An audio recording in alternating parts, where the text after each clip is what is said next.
Happy Mother's Day. I love you. Kahit hindi ko man na-express yung feelings ko para sa'yo, alam kong alam mo na mahal kita. Ma, thank you sa lahat ng sacrifices na ginawa mo para sa amin. Thank you sa pag-aalaga at sa pag-iintindi.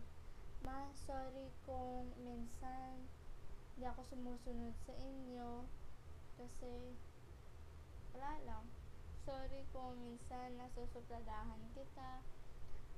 Ma, kahit na may pinagdadaanan tayo ngayon, sana alam mo na parati kaming nandito para sa'yo. Parati kami nila Bibo, nila Inda, nila ate na naiintindi sa'yo. Ma, natatandaan ko na palagi mo akong tinatanong na kung anak ko ba talaga ako. Ma, yung sagot ko oo kasi sa'yo ako nagmana ng katigasan ng ulo pagdating sa paggala. Yun lang. I love you. Happy Mother's Day.